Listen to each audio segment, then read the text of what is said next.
Hey, Shabbat Shalom. Hey, Shabbat, Shabbat, Shabbat, Shabbat Shalom. Ki hu yom techila lemikrai kodesh zecher litziat Mitzrayim. We all know this line well from Kiddush, for it is among our holy days or remembrance to leaving Egypt. But what does it mean? Shabbat is a remembrance to leaving Egypt?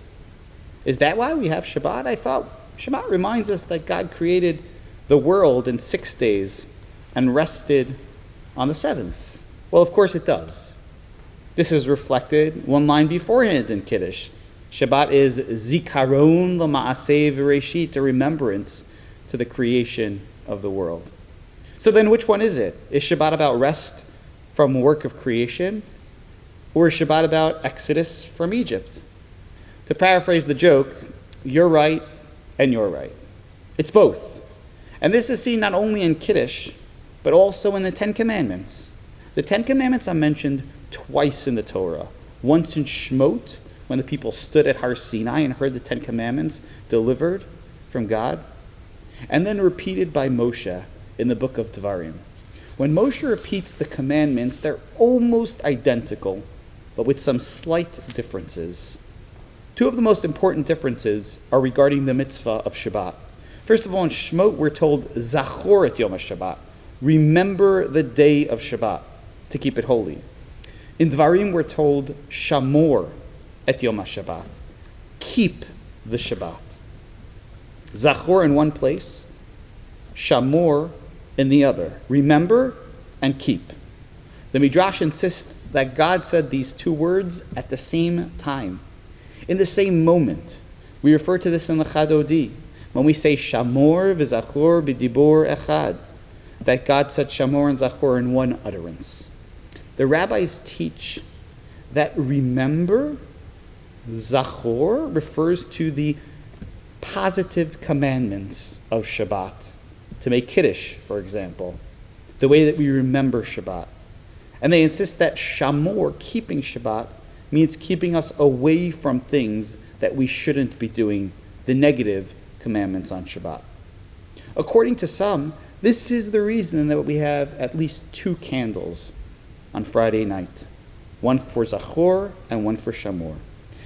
A second difference between how Shabbat is described in the first versus the second set of commandments is the reason given for why we celebrate Shabbat.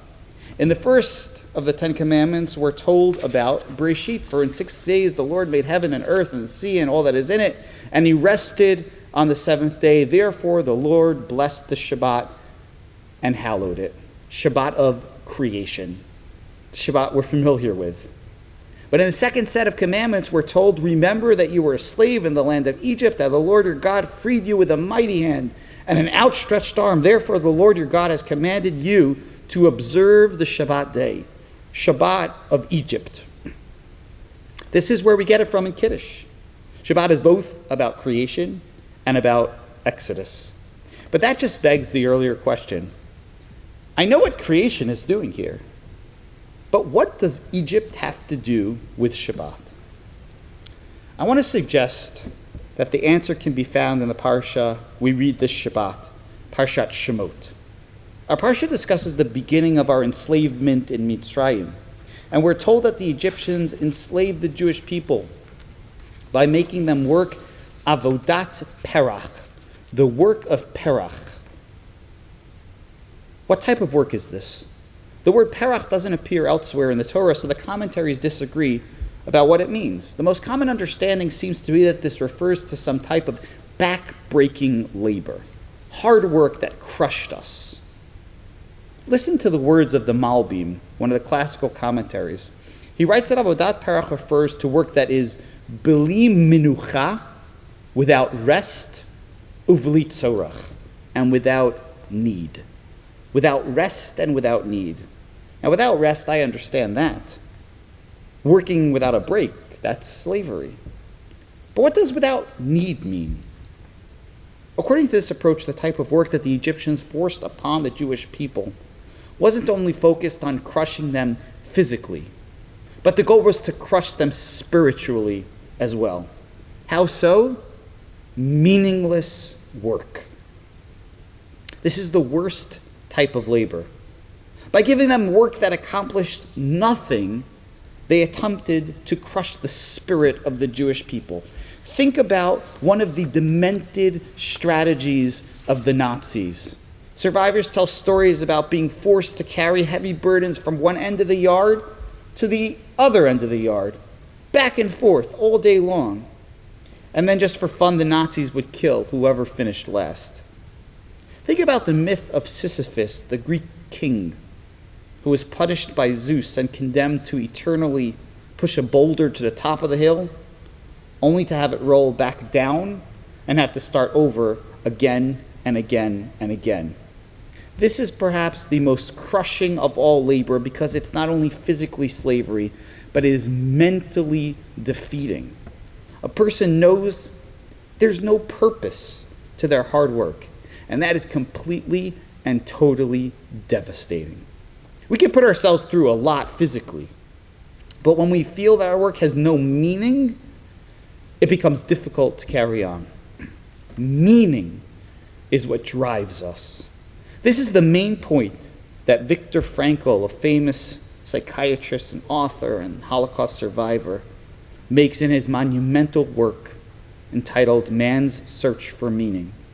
Frankl writes, "Life is not primarily a quest for pleasure, as Freud believed, or a quest for power, as Alfred Adler taught, but a quest for meaning." Life is a quest for meaning. Frankl argues that people think what they're looking for is pleasure, they think what they're looking for is power, but what they really want in their lives is meaning. Meaning is what motivates us. Meaning is what we're all searching for. We all need meaning in our lives, and the Egyptians wanted to take that meaning away. When we were in Egypt, toiling day and night with work that had no need, no sorech, no meaning, we were slaves. God took us out, and God gave us physical freedom, yes, but more importantly, perhaps, the spiritual freedom that came with it through the Torah that led to a lifetime of meaning.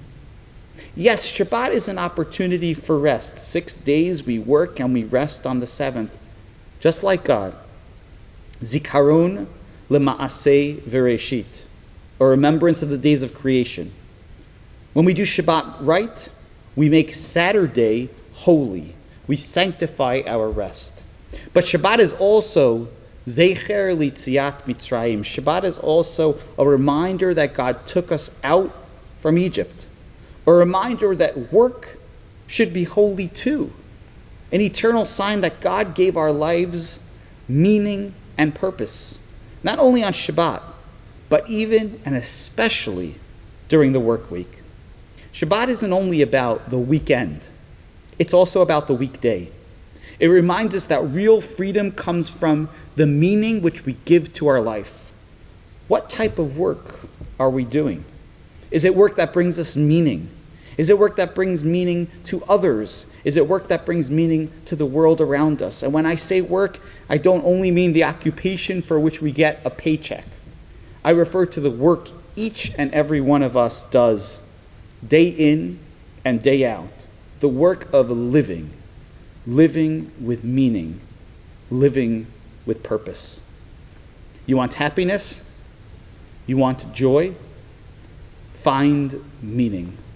A life of Torah, a life of mitzvot, a life of being a servant, not to Paro, but to God, is a life of meaning and fulfillment. This is the type of work that Shabbat reminds us we can achieve. May the month ahead, one in which we are especially focusing on Shabbat, serve as an inspiration and a guide to all of us toward a life of meaningful work and purpose. Shabbat Shalom.